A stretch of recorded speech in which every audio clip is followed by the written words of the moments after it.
Oh, that's odd. Hello, I'm TheZOMBIEJ, and that was random because I like to be random sometimes. Shut up. So, this is a Bionicle G2 video. Yes, we dissect G2 sets and look at them for what they are and what they aren't. What these are a great Matoran stand-in. Well, also these specific 6 are more or less the, they're the protectors. So these, I guess you could say the Turaga of G2, but they're also not. They do have names, but for a time, they didn't have names. Until the books came out, thanks to, Ryder Windham and whatnot, we got names for these characters. I present to you the Protectors, starting with Narmoto, which sounds like a Japanese name, which I do appreciate, so good job, Ryder Windham. So, Narmoto has this sort of wide look to him. He does have this the silver armor piece. He does have the Protector mask, which is the exact same for all the Protectors. But as you can see, there we go. This is about as simple of a design as, it can get.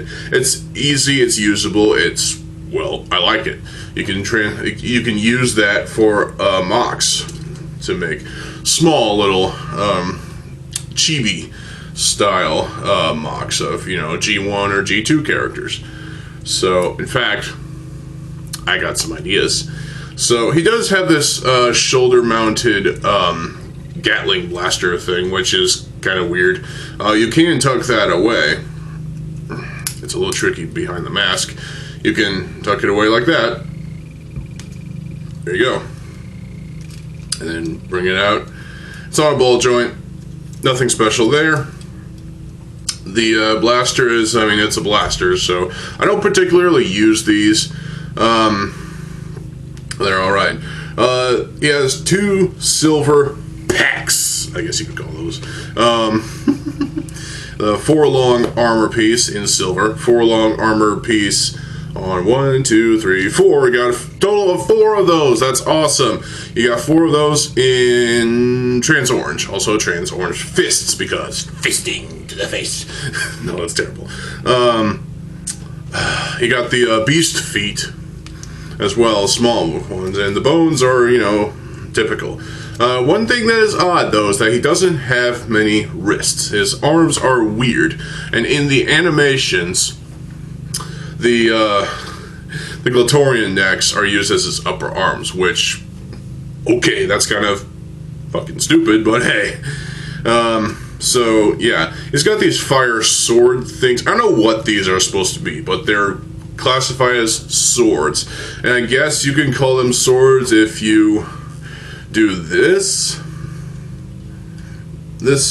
sort of thing, that makes more sense, but having it like this is just kind of where it's just offset like that. What is this weapon? Can someone explain to me what this is supposed to be in the comment section below? Yeah, I know it's supposed to be some kind of fire sword, but it's not a fire sword. It's just, first of all, if you are able to do this with it for both hands, what the fuck? This is, I applaud them for being somewhat creative, but also, it's just kind of lame.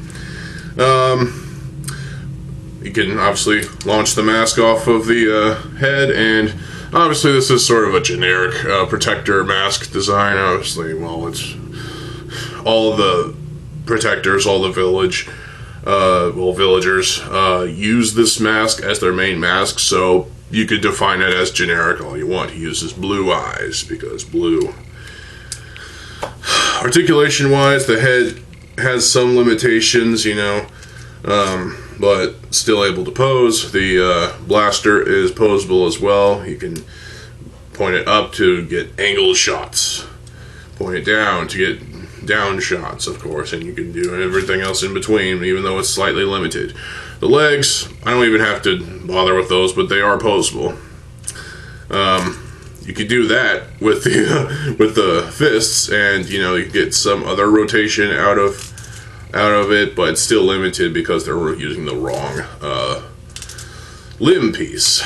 So hey, it's Lego's design, not mine, so it is what it is. Also, I didn't mention the torso armor being used right there underneath the silver armor add-on is a 5 long in red. Nice to have those, nice to have those. So Narmoto here, pretty alright, I guess, you know. Basically a little, it's nice to have these little chibi bionicle things. These are fun. I still question, you know, the creativity of the weapons, because the weapons are just fucking weird. I don't get what they're supposed to be. They're supposed to be swords, sure, I can see that, but again, this is too easy to do. See? Also, the lack of an actual second, like a lower arm, it's like, what were they on? So, but for the most part, Narmoto was pretty alright. I like Narmoto, he's pretty good. Nice little parts pack as well. That's the thing with all the protectors. They're nice parts packs. So, the next one we have to take a look at is Korgot, the Protector of Earth, who is actually a female, which is interesting. At least that's what I heard. So, you can see, well, obviously, you know, besides the Protector mask being as generic as it is, the Protector of Earth has a massive growth in her torso. It's just a blaster built into her body, which is weird. And on the back you have the trigger thing. You spin it around, and yeah. Obviously you have the Hordika next right there, which are what her arms are connected to, which are translucent, transparent, whatever the fuck. Upper arm, upper leg socket pieces, or not socket pieces, bone pieces. And the lower arms and the lower leg, the upper arm, the arms and the legs are identical completely, except they're in different parts of the body. The feet are the same as Narmoto's. These are the smallest bone pieces. Black fists, obviously, you got 2 barbs here, which I guess are supposed to be knives. I don't know, they're just kind of pointless.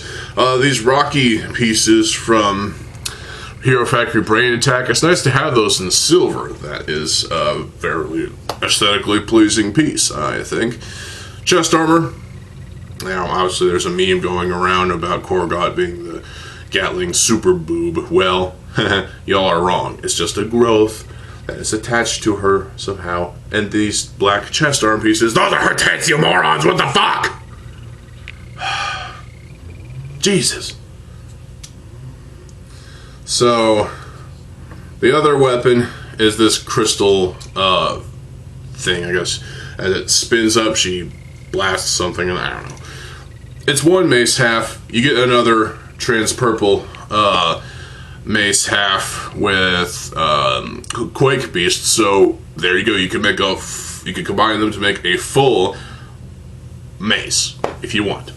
But, you know, spinning it like this is kind of limited. It's fun for a good 5 seconds, but yeah. Not very keen on the weapons here, but hey, it's alright, I suppose. So, that's Korgot, the Protector of Earth. But again, people just need to realize this is just a blaster. The 2 armor shells on either side are her actual breasts. Criminy. Next, we're going to take a look at the Protector of Water, whose name I cannot remember, unfortunately, which, you know, sucks, but hey. Protector of Water is actually a male, apparently, at least that's what I heard, you know. So the feet, again, like the previous 2, are the same. They're just black beast feet. The legs, fairly slender. Lower legs are the second shortest in the trans blue, and trans dark blue armor shells on the side of the legs. Upper legs are the standard upper leg bone piece in gray. And keep in mind, these all use the smallest CCBS torso piece, which, you know, is perfect for Matoran sort of builds. On both the front and the back, beyond this armor add-on, is this trans dark blue piece, which armor shell is nice to have. You got these huge ass fucking propeller things, which you can blow on, that's what she said, and they spin up for a limited amount of time, like 2 seconds. And that's always fun. So the propellers themselves are in trans blue. So are the upper arms. The lower arms are just the smallest bone piece in black. The fists are silver. The weapon looks like a torpedo launcher. It's got these 2 spikes, spears on either side of the cannon. So that's cool. It's a creative weapon, I guess. Maybe it's also, you know, sort of helping to help the Protector of Water, you know, maneuver their way around. So I like that these are on ball joints, so you can twist them inward or outward to, you know, get a dynamic sort of pose out of it for, you know, swimming and whatnot. It's a decent parts pack, and it's also a decent set overall. The blasters still spin things. The only dark azure on this is the mask. The mask fading to, well, trans blue. And it's a nice transitionary thing. That's the thing about these masks, is that all of them have their main color, you know, red, black, dark azure, green, burnt orange, and white. Those colors then, you know, transition between those colors to the translucent colors, transparent colors. It's just lovely, you know. Look at this mask. It's fucking lovely. I love it. So these are pieces I'm comfortable using in mocks, you know, that have the same colors, obviously. So the Protector of Water, which again I can't remember the name, but I like it. It's pretty cool. Nice watery and fun. Nice different levels of water colored translucent parts. And I feel like the mask is a bit standing out, but yeah, it's fine, I think, because, you know, I just love the thing, you know, it's great. So that is the Protector of Water. Next, we'll go to the Protector of Jungle, who is his name is slipping my mind. Well, whatever. It's the Protector of Jungle, and here he is. Nice, vibrant color scheme here with the trans green and the Keat orange. You got trans green upper arms and upper legs, with the bone pieces all being, you know, black. Keat orange, lower arms and lower legs. Silver fists, silver feet this time around. One armor piece offset to this arm, and obviously that arm, and these armor shell pieces in Keat orange. That's nice. That's cool. You got these viney pieces in a lime green, which is nice to have. Those Paraka spines for the minifigs of Parakas. And the mask, which again transitions from this greenish color to a nice, awesome trans green, and it's beautiful. I love this. It looks great. The weapon here is kind of weird. It's a obviously it shoots. It's a blaster, but it's supposed to be some kind of compound bow sort of thing, or just some sort of bow in general. It's not as cool as like Skull Warrior's bow, that, or what's his name, Umarak the Hunter's bow, but it's still a bow, and it's nice to have these electric pieces, electric flame pieces in this color scheme. It's a lovely piece. I love it. I don't know what else much to say other than the articulation for the legs is typical. The articulation in the arms is limited because of the weapon, but you can get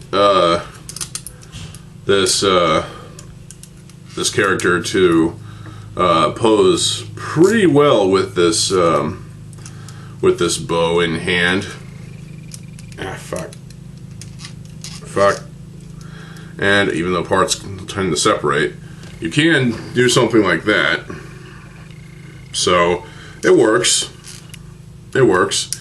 But again, posability is limited, and you end up kind of screwing up in the end because some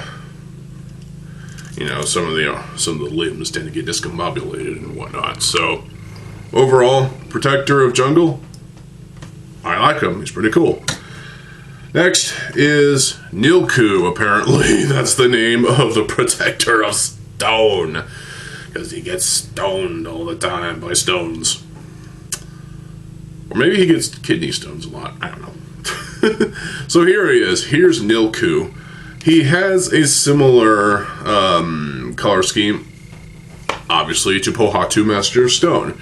And I'll do a separate video on the Masters and the Uniters some other time. But for now, here's Nilku. His weapon is ridiculous. What the fuck is this thing? It's supposed to be some kind of electric stone elemental blast thing. It shoots, obviously. He holds it from this end, from the ass end. He holds it from this little extension here. Is it supposed to be some kind of staff weapon? I don't get it. The transition from the burnt orange to this trans greenish yellow color, it's awesome, actually. I like it. He does have blue eyes, which, that's fine. He doesn't have armor on the back, which is kind of a miss. I feel like they should have put one of these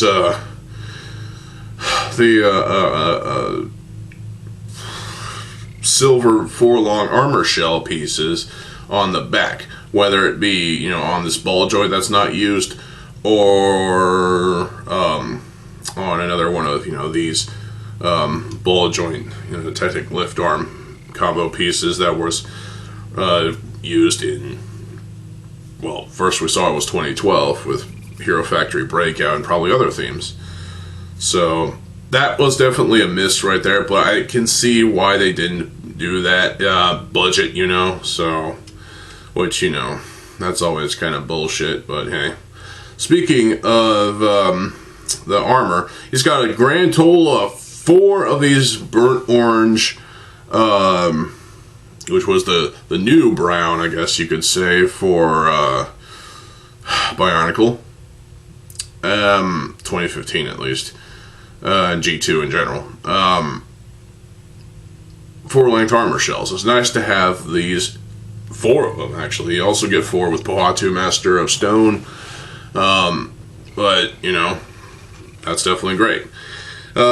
His upper arms and upper legs in general are the trans yellowish greenish color, which is pretty fucking cool. You get 4 of those, and you also get 4 of them in Pohatu Master of Stone. Are these 2 tied or something together in terms of not only design but amount of actual parts that include?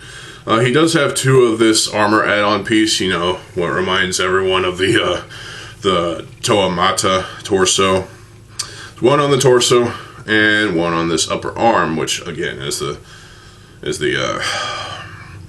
silver 4-long armor shell piece. And he has 4 of the second shortest bone piece in gray, which that's nice to have. Silver fists, silver feet. On his ankles of his feet, I don't know what those are called, but he has these white spiky barbs.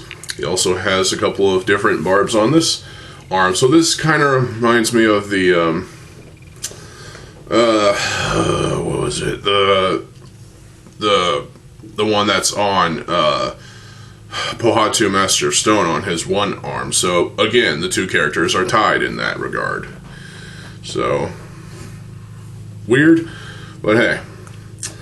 Articulation again is limited because he's got a big fucking 2-handed weapon.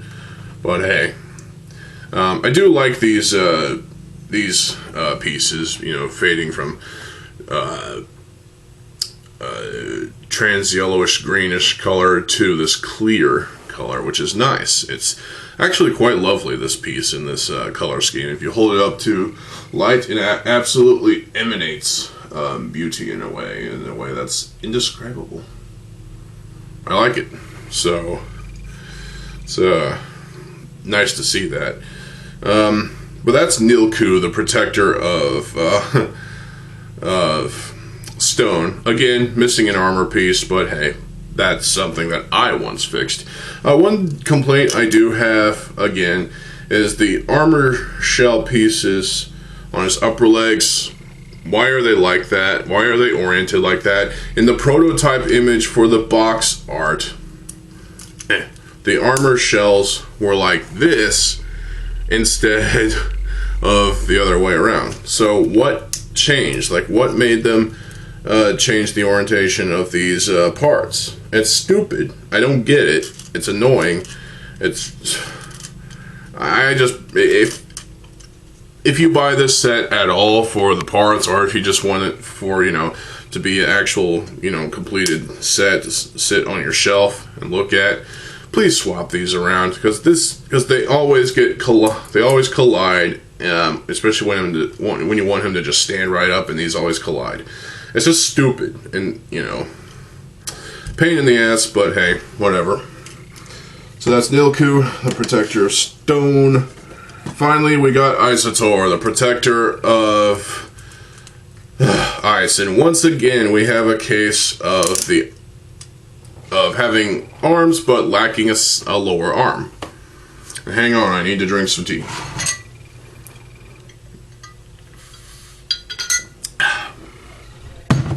So I have to say, yeah, that this weapon, this gun blaster thing that he has, it's a little simple. He holds it differently than the others, like underslung right here, and he has like an ice bayonet. This looks lovely. Look at this. It fades from this white color to this trans bluish clear color, and it's just melded pretty nicely. That looks fucking brilliant. He does have trans blue fists and trans blue armor shell pieces in four long. He does have a white armor shell piece in 3 long on his back. He does have three of these armor add-on pieces in white. This piece only came in like 3 or 4 different colors. White, silver, 2 different shades of the gold, and black, which the black one was used on a Lego Star Wars set, so go figure. His upper arms are the same as Narmoto's, which is weird. So he basically has a lacking of articulation. Well, he can articulate in his wrist area, but it's just limited. You have to be able to have free range of articulation to articulate in all directions. And it doesn't do that, which, you know, fucking sucks. But hey, the feet are silver, okay? We got the lower legs being the smallest of the bone pieces in black. Those are pretty much everywhere, it seems. Trans blue upper leg pieces, even though these are just kind of the lower arm, lower leg designed for the CCBS bones. Whatever. 3 long armor shell in white. And also, I have to say the mask looks fucking awesome too.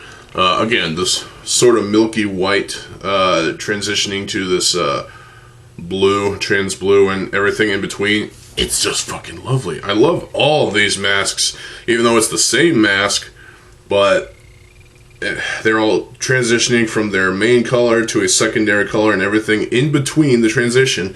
It just looks amazing. It's beautiful. And I can say that about the Ikimu protector mask as well. Even though some may say it looks worse during the transition portion of the gold and the trans blue, because it kind of emanates some sort of greenish hue to it, I guess. I don't know. And you know what? There's an 8th protector mask, but it's a bootleg. It's a silver that fades to a trans orange red sort of color, which is this, the armor shells. Or is it just trans red? I don't know. Point is, that exists.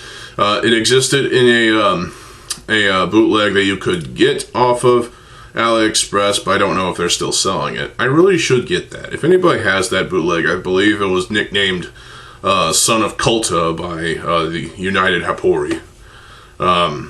Check out their YouTube channel as well. Bionic Kasai runs that channel, and he's cool. He also reviewed, if I'm not mistaken, Toa Breeze. That's another one. That was a nickname for that Breeze-looking character. And also Ikimu the Warrior, which had a runeless mask, and it looked pretty fucking awesome.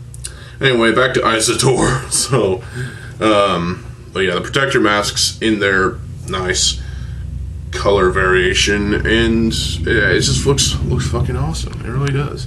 The shield is sort of a frosted trans color, trans bluish color, and you can spin it. What the hell? Why is it not spinning? Oh, that's right. That's loose. That's what she said.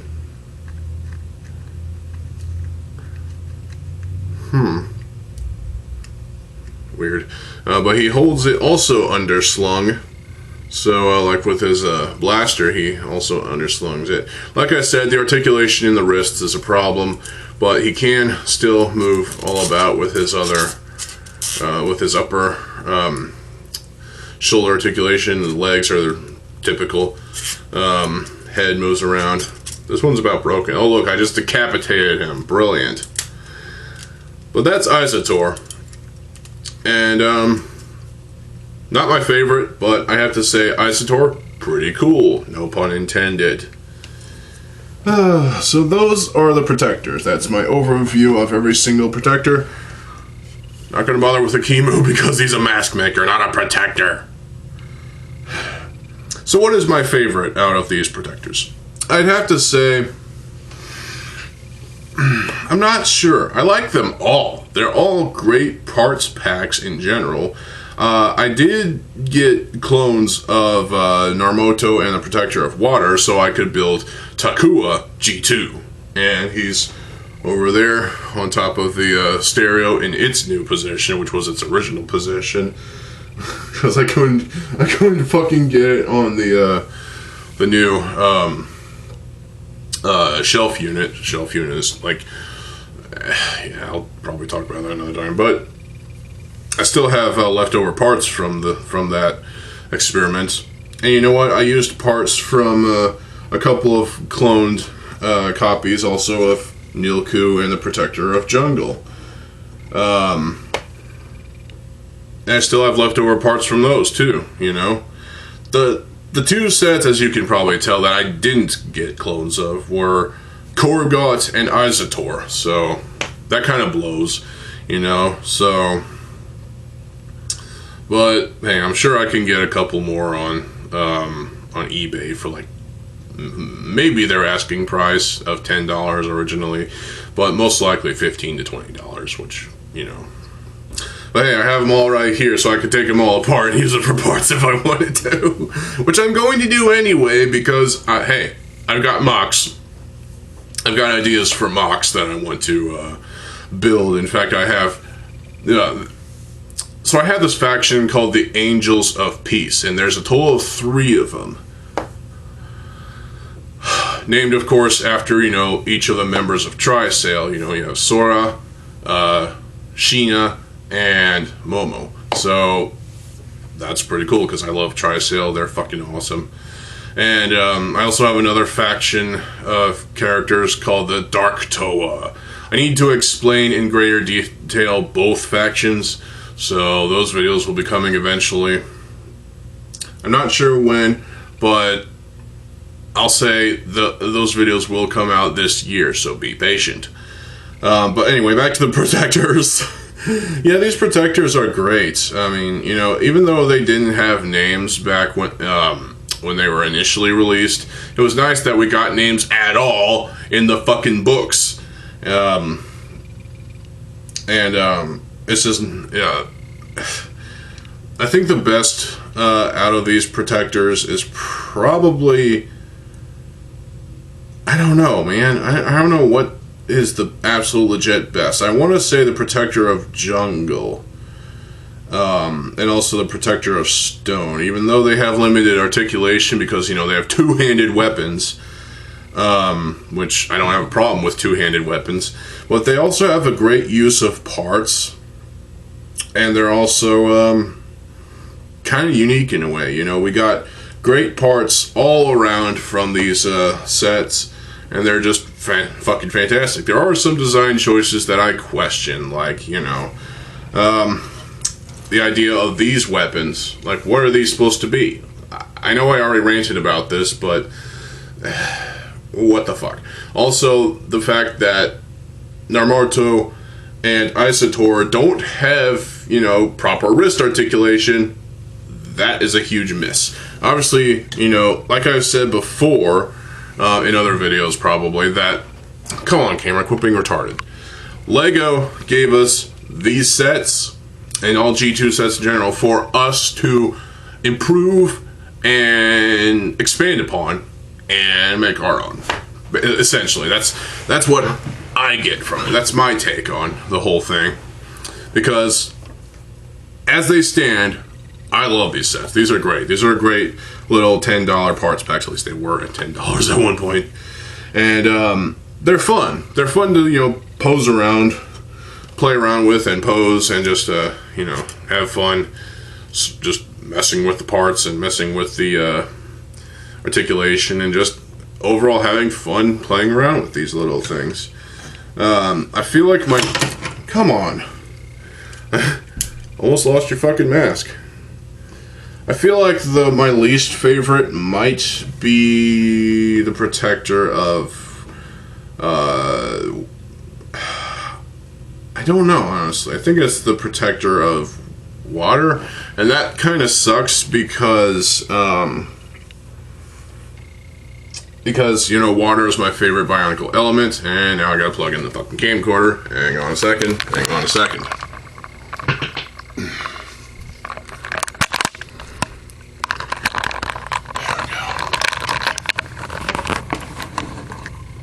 Yeah, water is my favorite bionicle element, and element in general. But the Protector of Water, he does lack a certain color that is missing in all of his other parts, and that is the dark azure.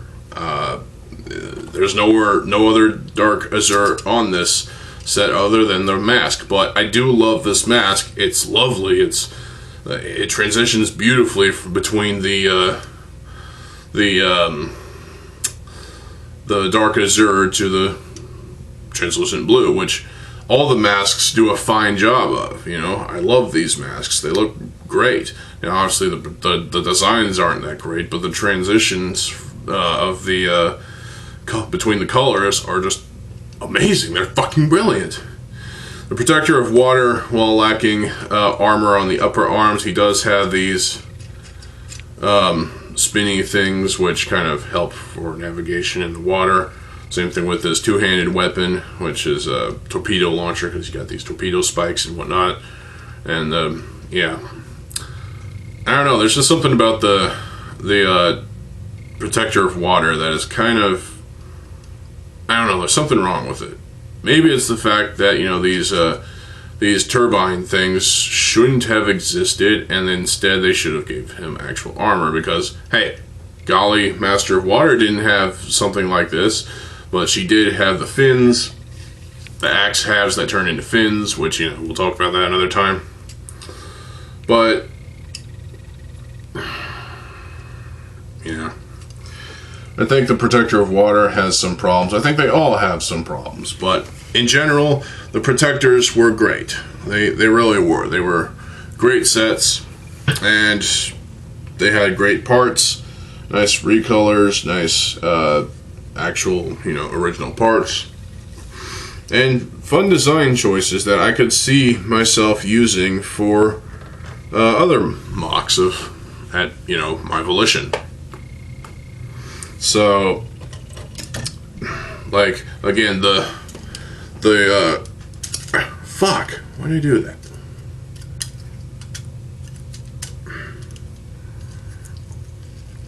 Like this arm shoulder design, which is a nice use of parts. I could totally use that for my own I guess protector mock, but I'm not really gonna remake the protectors in any way. I'm just gonna use the parts to make my own little characters, like chibi versions of G1 characters or whatever, I don't know. But overall, I like the protectors. They are great sets. They are fantastic little parts packs. And overall, I just really fucking like them. I think you will too if you haven't already. Korgot is also pretty cool, but the problem is there's also, the weapon is nothing special, but, you get a half mace, where you get another half mace in trans purple, and you combine those together and make a full mace.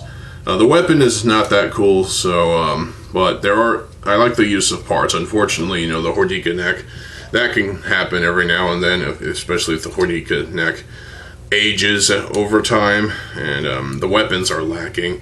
But the armor shell pieces and the armor add-ons of these, plus I just like the color scheme of Korgot a lot, with the black and the trans purple and the silver.